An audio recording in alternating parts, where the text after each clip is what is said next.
Hi అండి, అందరికీ welcome back our channel. ఈ మధ్యలో బయటికి వెళ్తే చాలు ఎక్కడ చూసినా జొన్న రొట్టె సెంటర్లు అయితే బాగా కనిపిస్తున్నాయి. ఎందుకు?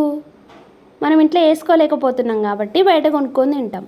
ఒకప్పుడు సరుకులు బయట నుంచే తెచ్చుకొని ఇంట్లో వంట మన చేతితో చేసుకొని తినేవాళ్ళం. అప్పుడు ఆరోగ్యంగా ఉన్నాం.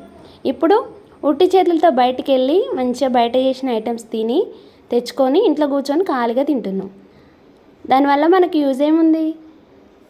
ఆరోగ్యం పాడు చేసుకోవడం మన చేతులతో మనమే, అంతే కదా. కొంచెం టైం కేటాయించి మనము ఒక్క 2 జొన్న రొట్టెలైనా మనం ఇంట్లో ఈజీగా చేసుకోవచ్చు.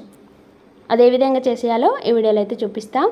కొన్ని గోరువెచ్చని నీళ్ళు అయితే పెట్టుకొని పిండిని అయితే ఈ విధంగా ఉండలు లేకుండా స్పూన్ తోటి కలుపుకొని మంచిగా ఈ విధంగా పిండి వచ్చే విధంగా మనం మంచిగా కలిపి పెట్టుకోవాలి. పిండిని ఈ విధంగా చూడండి ఎంత మెత్తగా మంచిగా కలిసిందో.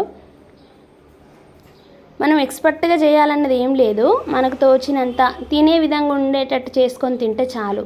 బయట కొనుక్కొని తిన్న వాటికంటే ఇంట్లో చేసుకొని తిన్న వాటికి కొంచెం ఆరోగ్యానికి మంచిది, రుచిగా ఉంటాయి మంచిగా.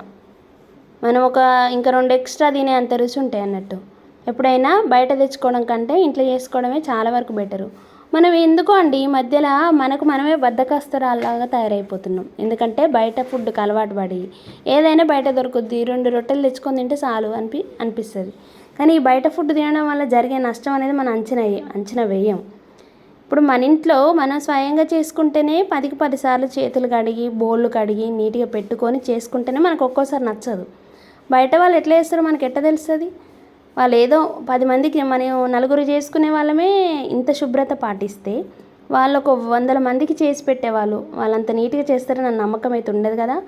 ఏదైనా మన ఇంట్లో తయారు చేసుకొని తినడమే చాలా వరకు శ్రేయస్కరం. పిల్లలకు కూడా అదే అలవాటు చేయండి. ఇప్పుడు మీరే విధంగా ఉంటారో పిల్లలు కూడా రేపు అదే విధంగా తయారవుతారు. మనం ఇక అంటే బయటికి వెళ్ళి తిందాం, బయట తెచ్చుకొని తిందాం అట్లా మనం ఇంట్లో చేయలేక మన బద్ధకాన్ని పిల్లల మీద కూడా రుద్దేస్తాం.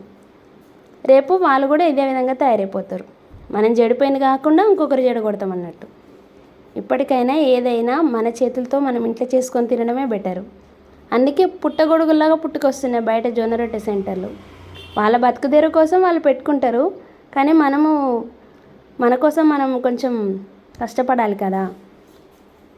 వీడియో నచ్చిందండి? నచ్చితే తప్పకుండా మన ఛానల్ని లైక్ చేసి షేర్ చేసి సబ్స్క్రైబ్ చేయండి. మంచి విషయాలు ఇలా మన ఛానల్లో మాట్లాడుకుందాం. Thank you for the watching.